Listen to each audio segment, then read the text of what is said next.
जादुई फ्रॉक का कुआं। बादलपुर गांव में कोमल अपने चाचा चाची के साथ रहती थी। कोमल के माँ बाप की मृत्यु के बाद उसके चाचा उसे अपने साथ ले आए थे।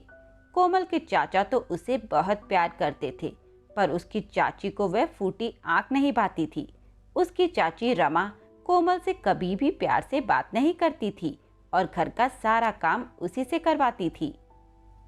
कोमल, तुमने अभी तक कपड़े नहीं धोए? जल्दी से घर का सारा काम निपटा लो।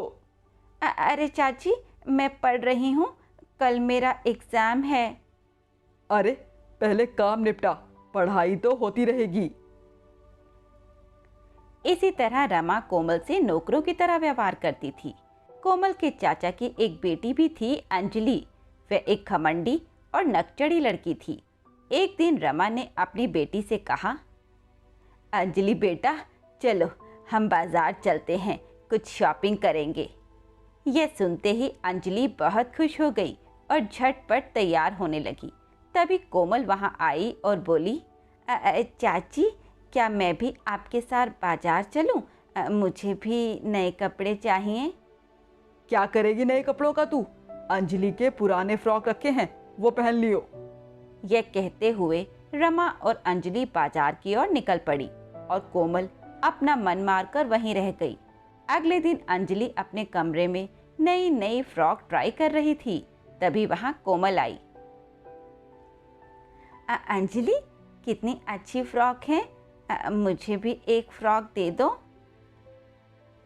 अच्छा, तुम्हारी इतनी हिम्मत कि तुम मुझ जैसे कपड़े पहनोगी? क्या तुम मेरा मुकाबला करोगी? इस घर में तुम्हारी हैसियत एक नौकर से ज़्यादा कुछ भी नहीं। मैं तुम्हें अपने पुराने कपड़े दे दूंगी, वही पहन के खुश रहो। अब जाओ यहाँ से। यह सुनकर कोमल बहुत दुखी हुई और रोते हुए अपने कमरे में आ गई। कोमल अपनी माँ की तस्वीर के आगे बहुत रोई। माँ, बाबूजी, आप मुझे अकेला छोड़ के क्यों चले गए? मैं यहाँ बहुत दुखी हूँ। मुझसे कोई प्यार नहीं करता, सब मुझे नौकर समझते हैं। इससे तो अच्छा होता मैं भी आपके साथ ही मर जाती। ये कहते हुए कोमल रोने लगती है। रोते रोते कोमल की आंख लग जाती है और वह सो जाती है।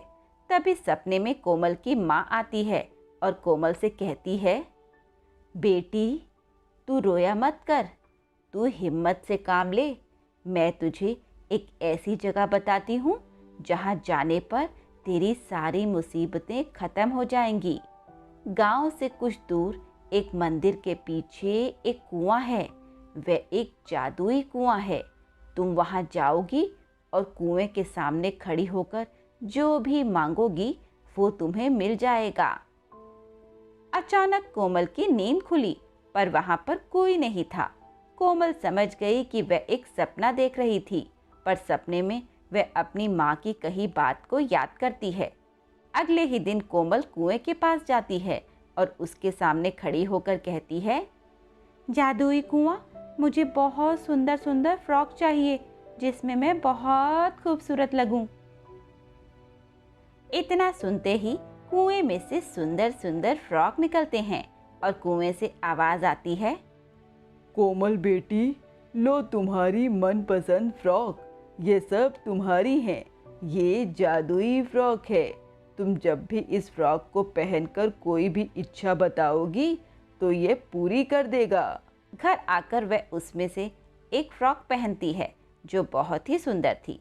अपने आप को आईने में देखकर वह बहुत खुश होती है और कहती है, अरे वाह, मैं तो बहुत सुंदर लग रही हूँ। ये तो कमाल की फ्रॉक है, ऐसे तो किसी के पास भी नहीं। वह फ्रॉक पहनकर आईने में खुद को निहार रही थी। तभी अंजलि वहां आ जाती है और कोमल को सुंदर फ्रॉक में देखकर हैरान रह जाती है और कहती है, अरे तुम्हारे पास इतनी अच्छी फ्रॉक कहाँ से आई? कहीं तुमने मेरी फ्रॉक चोरी तो नहीं की? माँ, माँ, जल्दी आओ यहाँ पे। यह देखो, कोमल की बच्ची इतनी अच्छी फ्रॉक कहाँ से लाई? मुझे भी बिल्कुल ऐसी फ्रॉक चाहिए।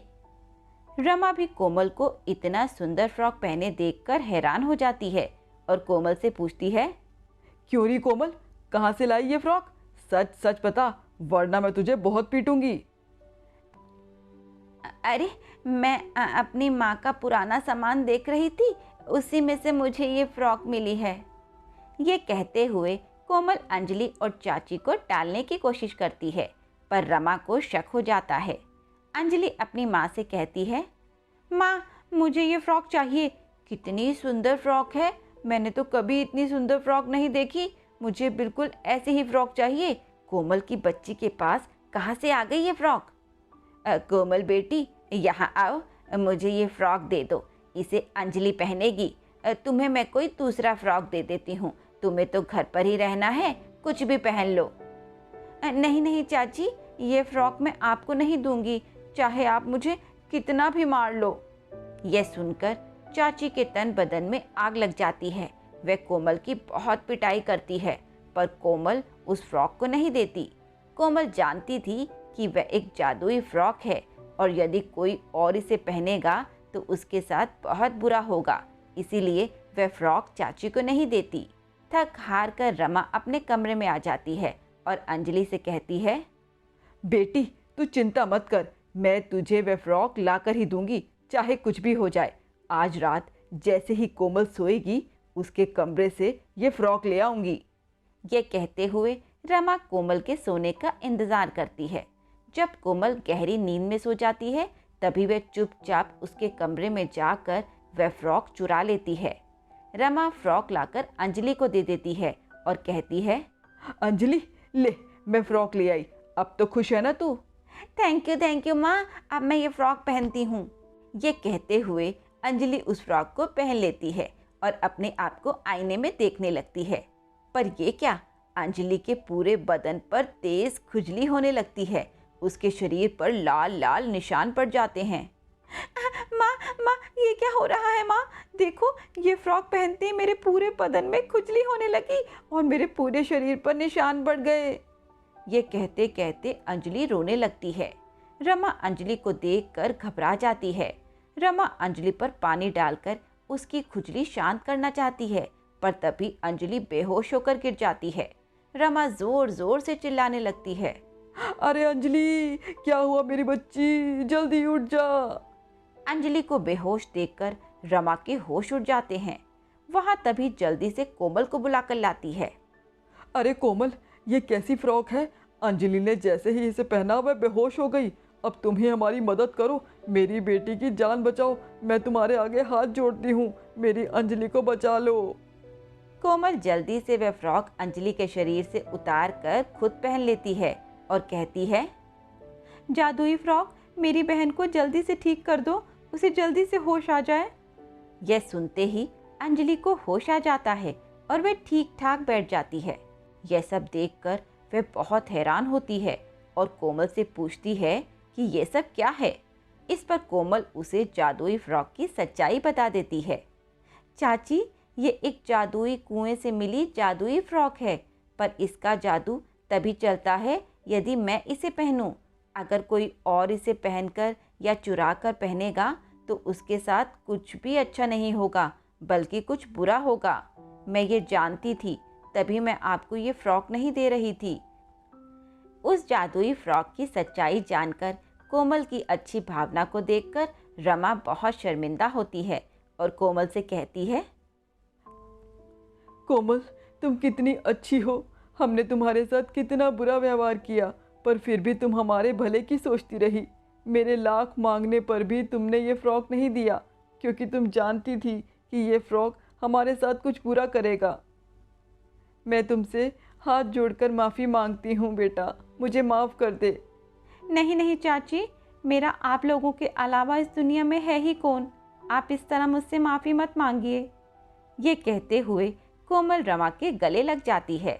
यह देखकर अंजलि भी बहुत शर्मिंदा होती है और अपने किए व्यवहार पर मन ही मन माफ़ी मांगने लगती है। उस दिन के बाद कोमल और अंजलि दोनों सगी बहनों की तरह रहने लगती हैं और रमा भी दोनों को एक समान प्यार करती है। इसके बाद सारा परिवार खुशी खुशी रहने लगता है।